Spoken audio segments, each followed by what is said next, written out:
물으세요.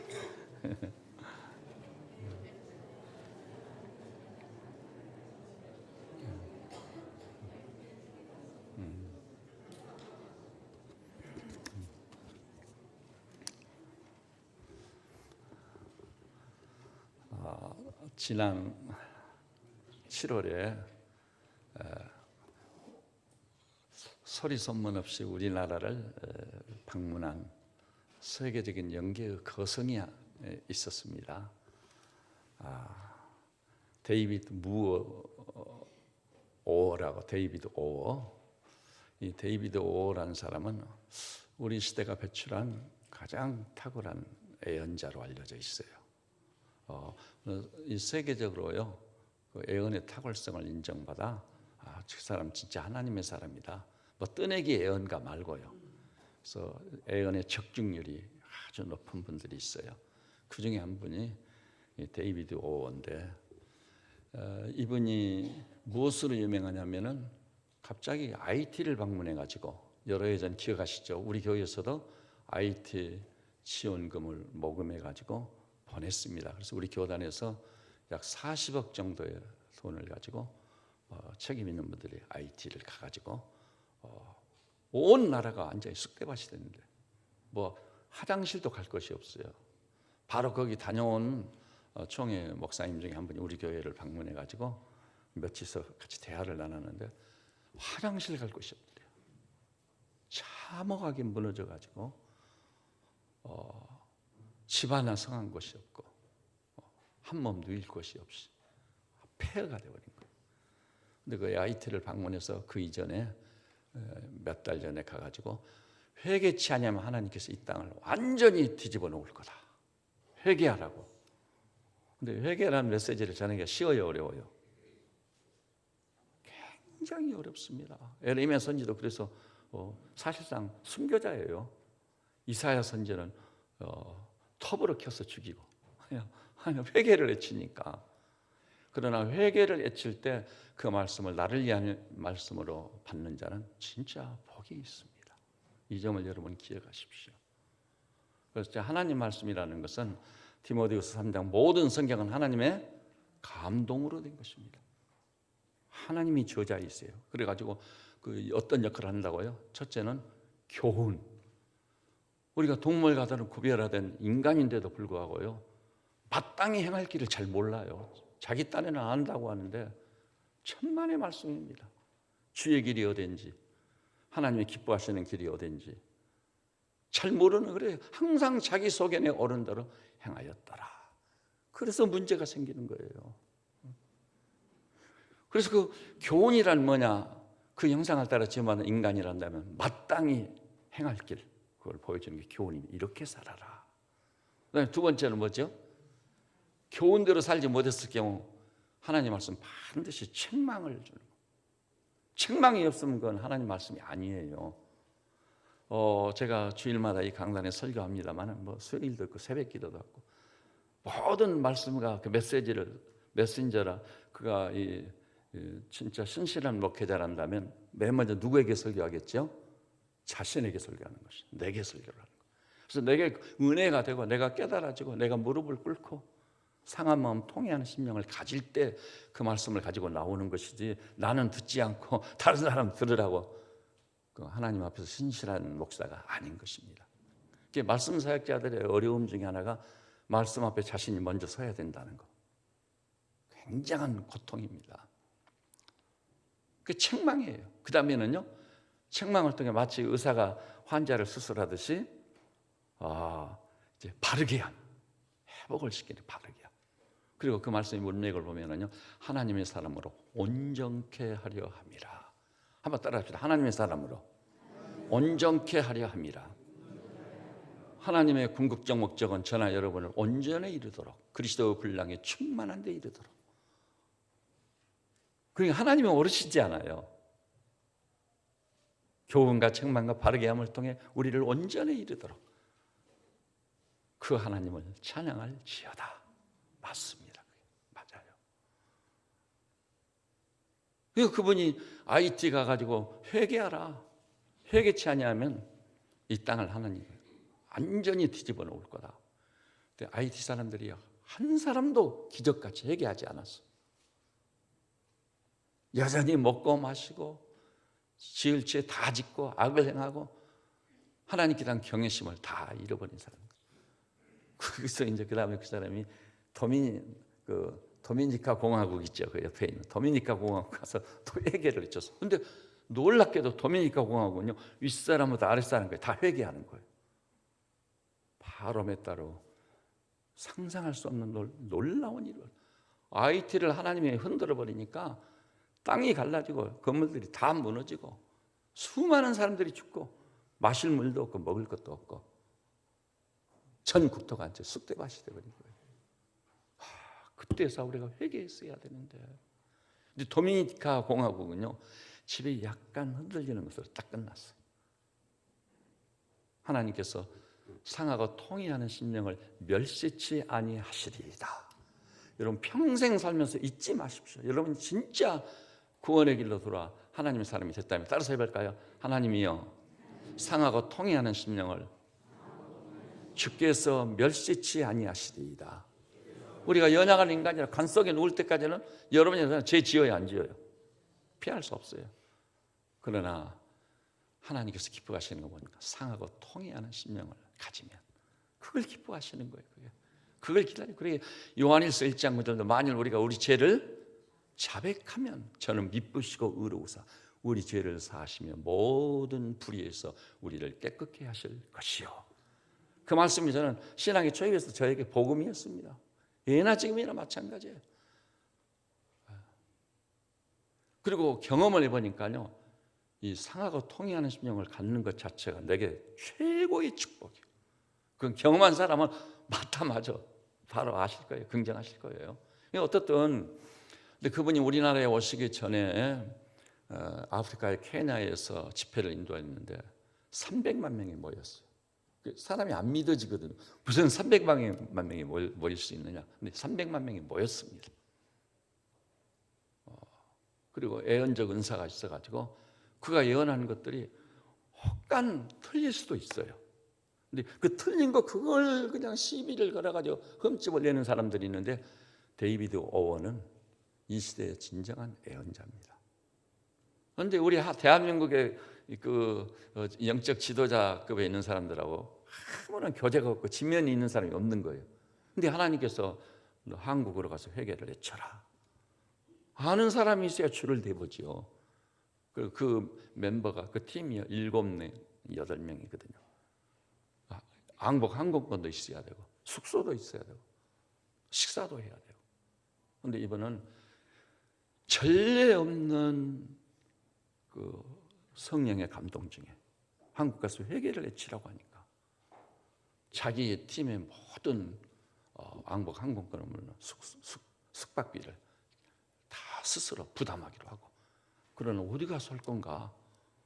장소가 있어야죠. 그래서 미리서 예고도 하고 사람들이 모여야 대상을 대해서 메시지를 전하는 거죠. 회개를 외치는 거죠. 그런데 참 기적적으로 연결이 돼서 여러분 잘 아시죠? 인천에 있는 마가의 다락방. 여러분 마가의 다락방은 우리 한국 교계 우리하고 교단은 다르지만 지금까지 끊임없이 기도 예배를 떼서 거기서 변화받은 사람들이 많이 나오고 있어요. 굉장히 오랜 역사를 가지고 있는. 그리고 마가의 다락방이라는 이름을 지은 것부터가 사도행전 1장을 연상하죠. 마가의 다락방에서 120명대가 모여가지고 자리를 같이하고 마음을 같이하여 전심으로 부르짖어 회개하면서 기도했습니다. 성령을 기다렸어요. 근데 거기 연결해서 마가의 다락방으로 그분이 오셨어요. 그 팀들을 이끌고 왔습니다.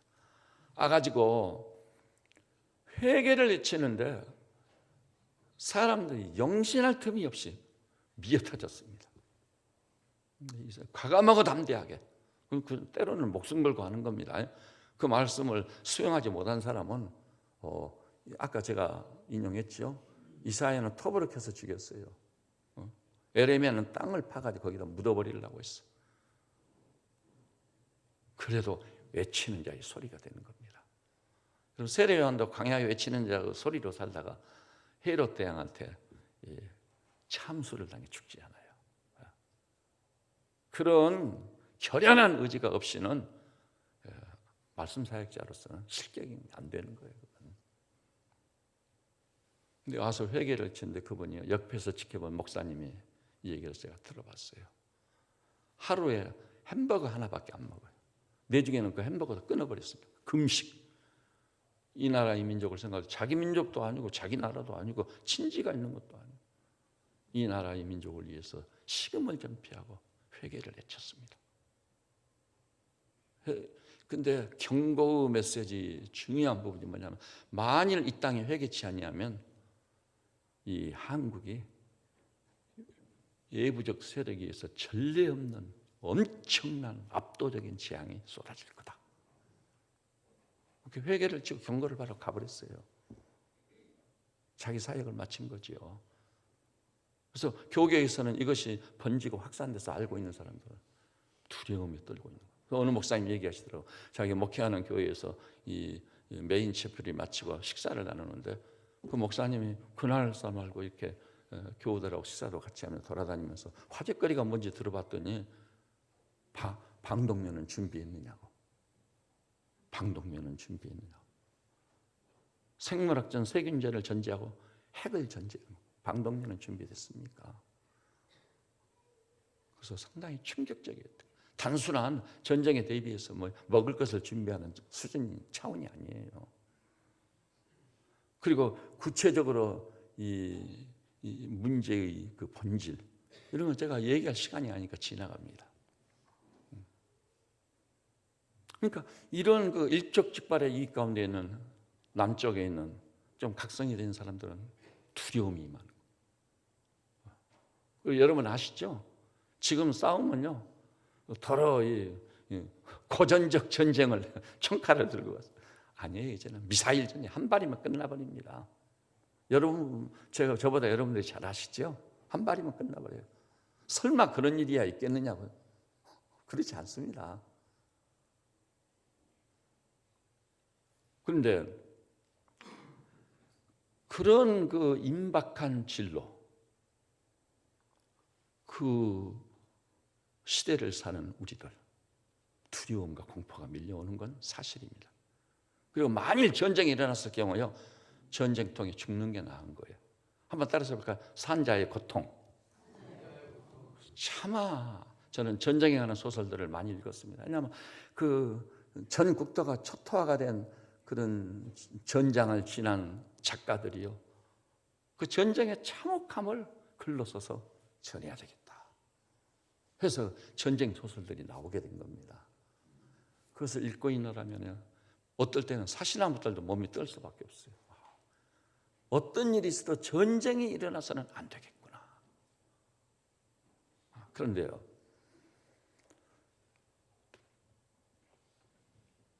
그 문제만 있는 것이 아니요 지금 결코 우연이 아닙니다. 지금 우리 대한민국은 여러분 뉴스 보셨죠? 연휴를 지내면서 미국과 무엇을 다시 해야 되죠? FTA를 다시 해야 돼요. 협상을 다시 해야 돼요. 시작부터 우리가 불리하게 돼 있어. 지금도 경제가 안 좋다고 야단입니다. 안 좋아. 그리고 그 누구도 믿지 못해. 사람을 깊게 사겠다가는 상처밖에 없어. 배신밖에 당할 일이 없어. 혈육 간에도 예외가 아니에요. 친구도 없어. 그리고 이렇게 불안하고 이렇게 답답하고 암담하다 보니까 사람들이 자기 절제를 못해가지고 뭐를 하는 거예요? 죄를 짓는데요. 죄질이 너무 나빠. 저는 어제 그제든가요 서울 시내에서 택시에서 손님이 내리고 오르려고 했는지 두 사람과 맞닥뜨려 몸이 좀 부딪혔어.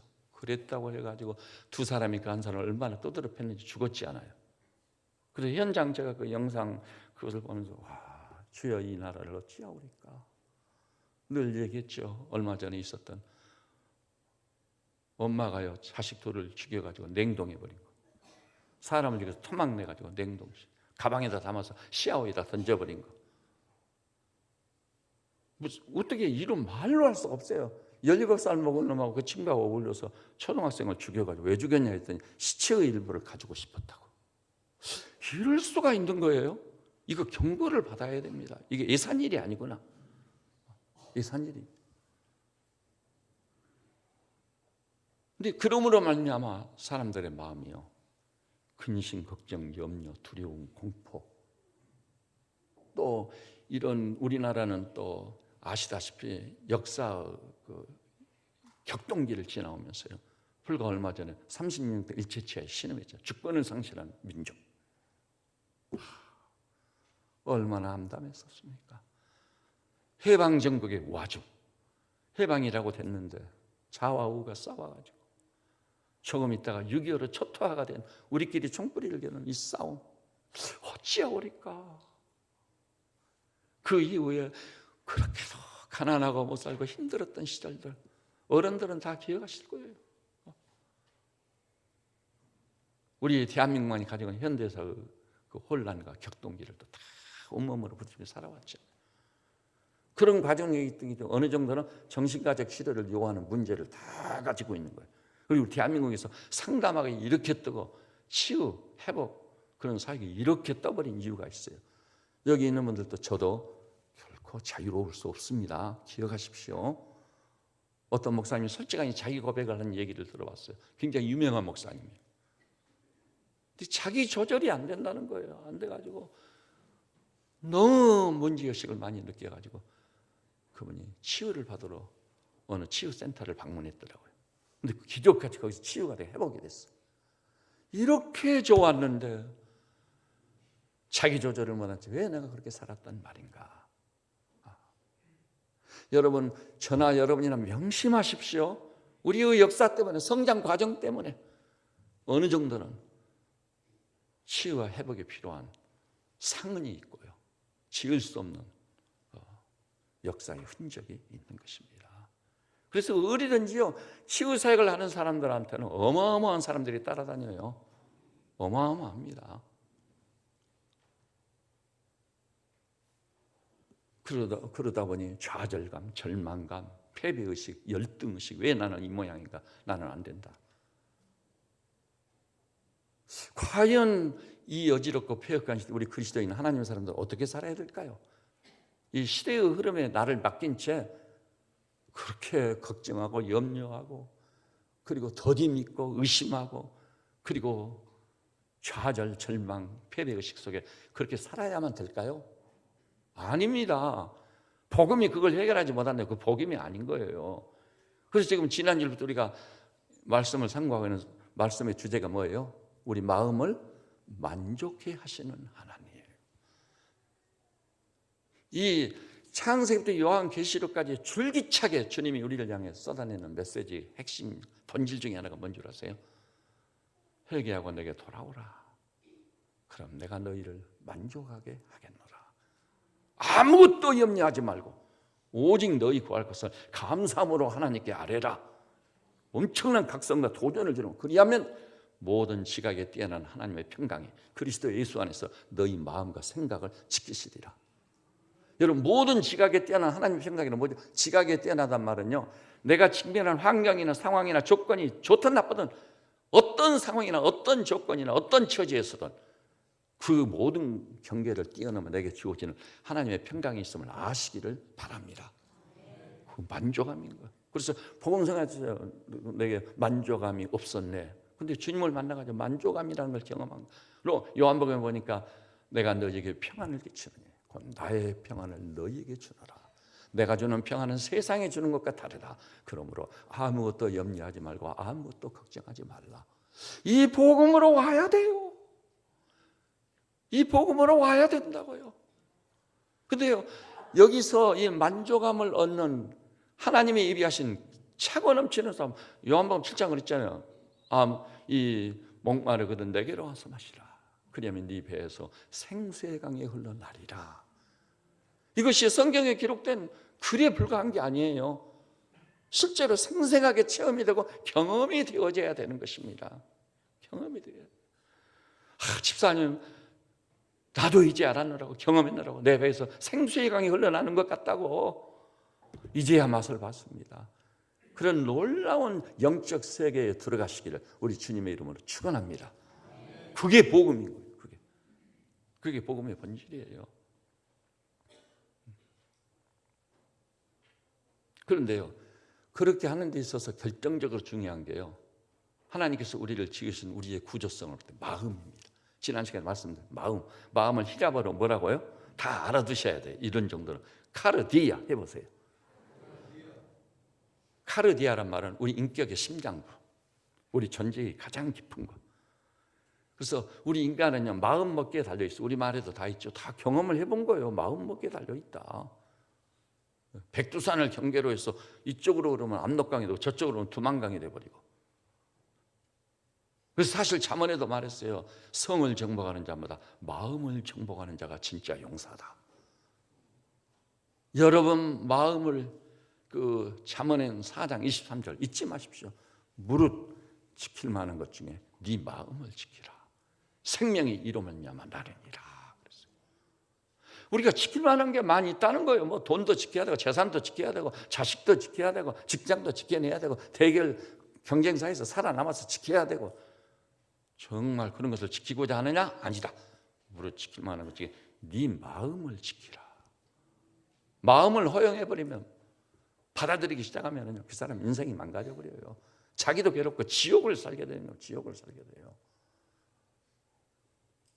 여러분, 예수님의 제자에는 가론유다도 예수님을 팔 생각을 사탄이 마음에 딱 넣어주지 않아요. 그때 마음을 지켰으면 가론유다가 그 일을 할 수가 없는 거예요. 여러분, 사람들이 외출하려면 어떻게 거울 앞에 서서 화장 다 하고 머리도 잘 빗고 드라이도 하고 그리고 옷도 딱 입고 옷 매무새를 살피고 다 됐나? 그렇게 옷차림과 얼굴을 가꾸는 데는 엄청난 관심을 가지고 있는 대로 돈을 써도 아깝지 않다고 하는데 어찌하여 마음을 관리하는데 관심이 없단 말인가? 왜 그럴까요? 저는 설교대에서 묵상해 볼 때 마귀가, 우리는 미혹하기 때문에 마귀가. 마음은 그거 아무 관심이 없어요. 상관없어요. 그러니까 인생이 점점 망가지고 하나님이 보실 때는 심사를 톡충하고 폐부를 시험하여 각각 그 행위대로 보응하시나니. 이 점을 우리가 명심해야 되는 것입니다. 그래서 저는 여기 나오신 우리 형제자매들께서 이 여러분의 관심의 표적이 마음이 되어야 돼요. 하나님 말씀 그대로. 생명이 이에서 남이니라. 우리의 삶도 마음에서 좌우돼요. 그래서 무릇 지킬 만한 것 중에 마음을 지키는 하나님의 사람들 되시기를 우리 주님의 이름으로 축원합니다. 근데 그랬을 경우에 하나님께서 우리에게 만족을 주시는 거예요. 만족을 주시는데 어떤 경로를 통해 만족을 주시는가? 제가 지난 시간에 말씀을 복습할 생각은 없습니다만 그래도 일깨워 드리고 싶어요. 지난 시간 하다가 말았거든요. 첫째는요, 그 본문을 찾지 않습니다. 그 만족이란 용어가 명백히 사용됐어요. 사도행전 14장. 만족. 그게 뭐냐? 하나님이 지으신 자연 만물을 통해 만족을 얻을 수 있다는 거예요. 과연 시편 8편 1절을 보니까 하나님이여 주의 이름이 온 땅에 어찌 그리 아름답습니까? 고대 사회 참 어려운 사회거든요. 힘든 사회예요. 근데 하나님께서 주신 창조 질서, 그것을 보는 동안 엄청난 환희가 터지고 감격이 터지는. 그래서 자연 속에서 뭐가 일어난다고 하죠? 힐링. 그래서 치유센터의 모든 전부 자연 속에 있습니다. 힐링. 제가 이번 연휴 기간 동안요, 뭐 전혀 애출이 없었습니다만은 교회나 올라오고 말았는데 이제 지난 화요일 날 우리 백석대학교 대학원장 지금도 역시 교수하고 계시죠. 홍인구 박사님이 오랜만에 전화를 주셨어요. 정말 죄송하다고 전화를 이제야 드리겠어요. 그래 부부 동반해서 만나자고. 그래서 만났습니다. 근데 그냥 제가 제안을 해봤어요. 우리 양평 가면 어떠냐. 그래서 양평 가기 전에 먼저 천진항 차를 주차해놓고 그 닦아놓은 터 꽤 거리가 되거든요. 그래서 비가 오는데요. 이슬비를 만지면서 쭉 거닐었어요. 초가 그래. 이미 단풍나무하고 저 벚나무는 제법 단풍이 들었더라고요.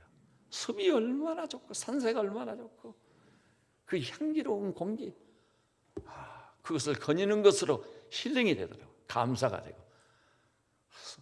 서로 주거니 받거니 얘기를 나누는데 정말 감격스러웠어요.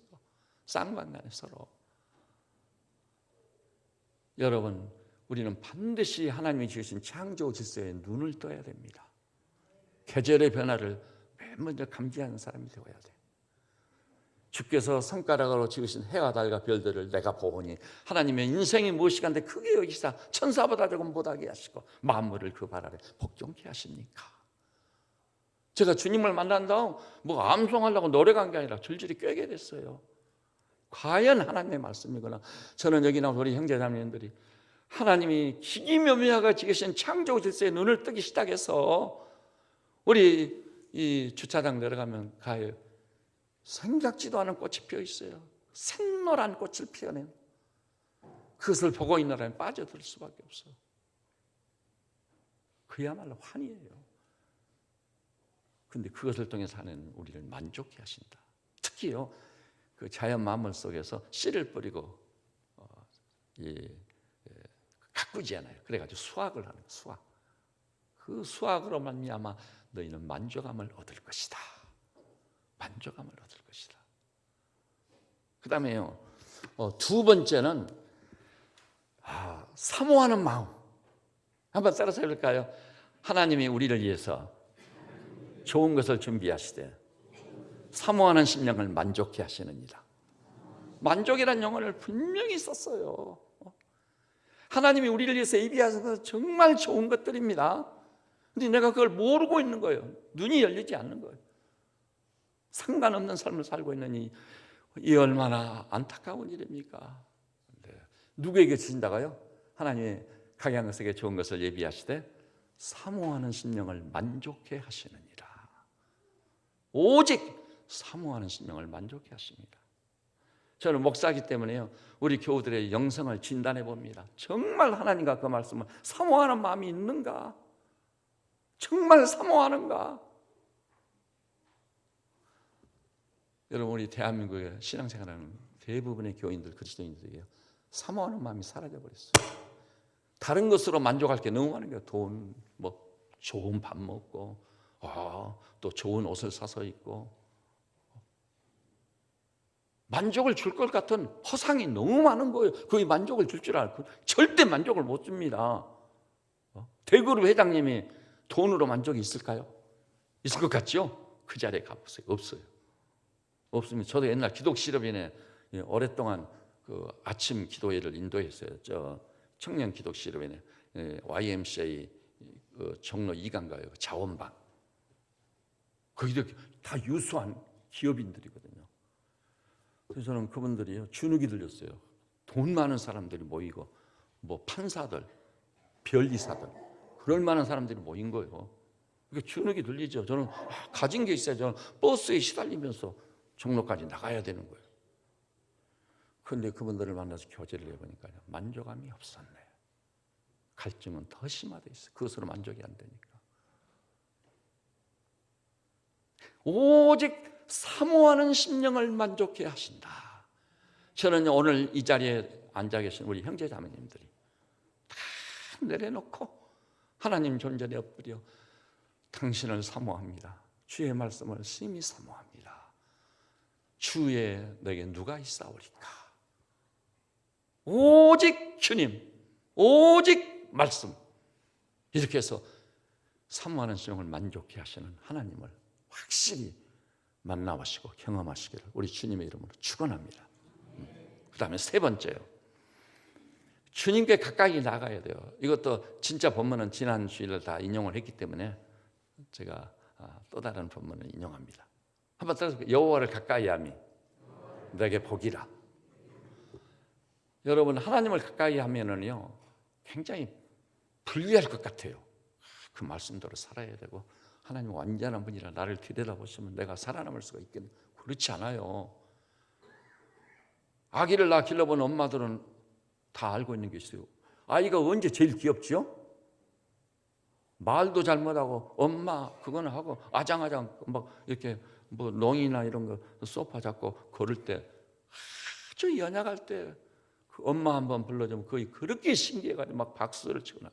근데 애가 커가지고요, 알 것 알고 이제 엄마가 없어도 그때는 아니었시다요. 근데 우리는 영적으로는 나이가 50몇 살이 되든 80살이 되든 100살이 되든 영적인 면에서 하나님 앞에서 어린아이처럼 살면 되는 겁니다. 명심하십시오. 우리가 어린아이로 살면 되는 거예요. 내가 실수하고 잘못했잖아요. 하나님, 제가 이 모양이네요. 어찌하오리까 주님. 그래도 주님의 은혜를 믿습니다. 긍휼을 믿습니다. 주의 보혈로 나를 씻어서 흔적도 없이 지우실 줄로 나는 믿습니다. 그래서 복음성에 있잖아요. 채찍을 맞아 아파도 내 아버지의 품에 파고든다고. 그래서 지난주일 제가 설교할 때 어디 들어간다고 그랬죠? 시편 기자가 주의 뜰하게 거하는 자는 복이 있을지어다. 주의 뜰하게 들어가야 돼. 영적으로. 이렇게 해서 나는 이 교회를 섬기는 우리 형제자매님들이 반드시 예수로 말하면 난 만족을 얻었습니다. 참으로 감사합니다. 세상적인 조건과 상관없이 일단은 내게 만족이었습니다. 지각에 뛰어난 평강을 얻었습니다. 이런 간증들이 쏟아지시기를 우리 주님의 이름으로 축원합니다. 근데 오늘 시간이 없으니까요. 이건 따로 다루어야 될 것 같네요. 다음 주나 지난주에 나누지 못했던 말씀을 한 2가지나 더 나누니까 지금 시간이 없네요. 그냥 한 가지만 더 하자면요. 다른 사람의 영혼을 섬기고요. 다른 사람의 영혼을 주께 인도하는 자에게 만족이 있다고 그랬어요. 그리고 일상의 이 얘기로 간증적인 얘기를 하자면요. 이번 그 황희구 박사님이 신학 교수로서 지금까지 사역을 해오면서 자기가 실수하고 느꼈던 것들을 다 쏟아냈더라고요. 그리고 현장 목회를 한다고 저한테 물어보더라고요. 맨 먼저 질문 중에 하나가 뭔지 아세요? 지금까지 여기까지 목회를 해오셨는데 언제 제일 기뻤습니까? 지체 없이 대답했어요. 한 영혼이 진짜 회개하고 주님께 돌아와서 구원이 무엇인지 다 알고 나 주님 만났습니다. 예수님은 나의 주님, 나의 하나님. 그 한 영혼을 제대로 얻었을 때 그 기쁨이 제일 컸습니다. 목사님 정말 놀랍습니다. 맞습니다. 저는 얘기해서 우리 교우들께서요. 우리가 태신자 써서 붙여놓고 그랬잖아요. 반드시 영적 태중의 아기를 가져보십시오. 확실히만 태의 아기를 가지면 출산이 꼭 옵니다. 그 아기 때문에 하나님께 기도하고 눈물을 뿌리고 그리고 10번이든 20번이든 계속 섬겨보십시오. 그러면 그를 섬기면서 기도하고 주님께 긍휼과 자비를 구하는 것 자체가 내게 굉장한 축복이에요. 근데 만일 그가요 주님께 돌아오지 않아요, 복음을 받아들이지 않아요, 그리고 2달, 석 달 만에 나도 한번 교회에 가보겠다고 교회를 오지 않아요, 그러면 그 전도자만이 아는 기쁨이에요. 전도자만이 아는 기쁨. 아마 여기 계신 분들 가운데서도 한 영혼을 주님께 교회에 인도한 분들은 그 기쁨을 맛보셨습니다. 바로 이거구나. 아름답도다 좋은 소식을 전하는 자들의 발이요. 이 얼마나 놀랍습니까? 이 이사야 58장에 있는 말씀인데 시간 전략을 위해서 안 찾고 지나갑니다. 이번 후반기에는 우리 형제님 자매님들이요, 여러분의 관심의 표적이 어디 있습니까? 돈을 사랑하지 말라. 지금 우리 시대는 전부 돈이요. 그 관심을요 한 영혼에게 두십시오. 그러면요 돈은 거저주. 너희는 먼저 그 나라와 그의 의를 구하라. 그리하면 이 모든 것을 너희에게 더하시리라. 여러분 돈이나 신분의 상승 이런 것을 덤으로 얻는 분들이 반드시 그렇게 되시기를 우리 주님의 이름으로 축원합니다. 그것은 하나님이 하시는 일이에요. 여러분이 용을 쓰고 막 올라가려고 해보고 돈을 축적해보려고 애를 써도 하나님이 노하면 안 돼요. 그리고 하나님이 노하면 어느 날 제법 쌓았다고 생각하면 왕창 무너져 버립니다. 그 증거를 대라면 얼마든지 제가 들 수 있어요. 들 수 있습니다. 여기 계신 형제님 자매님들이요, 내 가족 중에 아직도 불신 속에 있는 형제는 누군가? 내 형제, 내 이웃들 가운데 전도 대상은 누군가? 천하보다 내가 그를 귀하게 여기고 영적 아기로 영적 태 딱 품고 그를 위해서 기도를 시작하는 거예요. 그것은요 자기가 중생을 위해서 거듭난 그리스도인으로 성령을 맛보고 하나님과는 환희와 간격을 맛본 사람만이 그것을 제대로 할 수 있어요. 그 삶이 없는 사람은 아무리 말해도 무슨 말인지도 못 알아면 하지도 않아요. 하지도 않아. 저는 주님께서 은혜 주시고 성령님이 우리를 감동하고 감화해서 한 영혼 구원하시겠다고, 나 구원하시겠다고 하나님 되심도 포기하시고 십자가 지시고 내가 질 십자가 지시고 골고다를 올라 옥체를 깨뜨려 피아물을 탁 쏟으신 그 예수님을 생각해서 여러분도 한 영혼을 품어가지고 그 영혼이 거듭날 때까지 아비의 심정을 가지고 돌보는 아비의 심정입니다. 바울이 고린도 교우들한테 그랬어요. 아비가 자식을 돌봄같이 너희가 너희를 섬겼느니라. 이게 그리스도인이 갈 길입니다. 이게 은혜를 받고 복음이 무엇인지를 알았다는 사람 이 길을 가는 거예요. 그게 없으면 아직 아닐 수가 있어요. 제가요 아비의 심정을 여러분들에게 말씀드려요. 그게 없으면 내 믿음이 아직 아닐 수 있습니다. 왜 그리스도인들이 엉뚱한 데 신경을 쓰고 그것에 관심을 가지고 아무것도 아닌 거 별것도 아닌 거 그런 것 가지고 그러는지, 진짜 우리가 관심을 두고 혼신의 힘을 기울여 기도에 불을 떼고 눈물을 쏟고 20이고 30번이고 섬겨서 얻어야 될 그 영혼, 천하보다 귀한 영혼이에요. 저는 여기에서 우리 형제 자매님들께서 이번 가을에는 반드시 천하보다 귀한 한 영혼을 주님께 드려서 열매로 얻어보는 그런 환희와 감격을 맛보실 수 있기를 우리 주님의 이름으로 축원합니다. 그러면은 그 영혼에게 하나님께서 이사야 58장에 약속을 했어요. 내가 그를 심히 만족하게 하겠노라. 놀라운 일이에요. 놀라운 일이에요. 우리는 2017년 또 한 번의 수학의 계절 가을을 맞이했습니다. 그냥 세월을 보내지 마십시다. 이번에는 연말이 오기 전에 추수감사절을 맞이하기 전에 한 영혼을 얻어서 주님께 드리시면 주님이 그것을 그렇게 기뻐하시고, 그러니까 오직 전도자의 발을 향해서만 아름답도다 좋은 소식을 전하는 자들의 발이요. 그러니 하나님이 그를 얼마나 사랑하시겠어요? 단순한 마음의 만족만 주시겠어요? 우리가 예기치 못한 놀라운 은혜와 축복을 주시리라 믿습니다. 여러분, 축복이라는 것은요 하늘이 하나님 주셔야 받는 거예요. 물론 인간이 노력으로도 어느 정도 성과를 거둘 수 있어요. 그러나 그것은 하나님이 원하시지 않아요. 이렇게 해서 주님이 기뻐하시는 그 길로 달려가고 주님이 예비하신 마음의 만족을 얻고 여러분의 배에서 생수의 강이 흘러나 여러분의 심령은 심히 부요한 사람, 심령이 좀 부요해야 돼요. 너무 삭막하고 그 심령을 들여다보면은 너무나도 황폐되어 있는 거예요. 황폐되어 있어. 오늘 여기 나서 우리 형제자매께서는 부요함이 회복돼서 나는 부자다. 주님, 나 돈은 없는데 심령은 부자입니다. 근데 그 사람은요 저만간에 쓸 것과 필요를 그리스도 안에서 영광 가운데 풍성하게 채우시리라. 그리고 우리 조국과 민족을 위해서 눈물로 기도하고 민족의 죄를 내 죄로 뒤집어 쓰고 기도해서 전쟁의 참화를 막아주시도록, 특별히 회개치 아니하면 한국은 전례 없는 압도적인 재앙을 당할 것이다.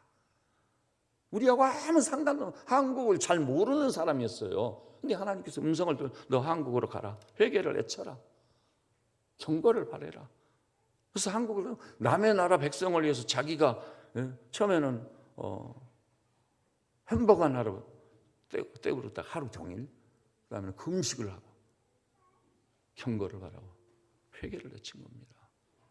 그래서 내가 살고 가정을 살리고 교회를 살리고 우리 조국과 민족을 살리는 사람들, 죽을 자를 살리는 이 시대의 하나님의 종들이 되시기를 우리 주님의 이름으로 축원합니다. 기도하십시다. 주님, 이제 긴 연휴 기간 끝나가는데 말미에 이렇게 주의 날을 주셔서 아버지의 집에 올라오게 하시고 예배자로 참여하게 하시고 주님과 주의 말씀을 심히 사모하여 우리 주님을 느끼고 그 말씀을 받게 하신 것 감사합니다. 우리 하나님 알고 보니 우리의 심령을 만족해 하시는 분이셨습니다. 무릇지킬 만한 것 중에 마음도 마귀의 유혹이나 시험, 여러 가지 부도덕한 일이라든지 허물과 죄 같은 것에 마음을 결코 허용하지 않고 그 마음을 굳게 지키면서 주님이 우리를 위해서 예비하신 참된 만족, 그 만족을 얻은가 동시에 심령의 부요를 회복하는 죄종들 되게 하여 주시옵소서. 예수님의 이름으로 기도드립니다. 아멘.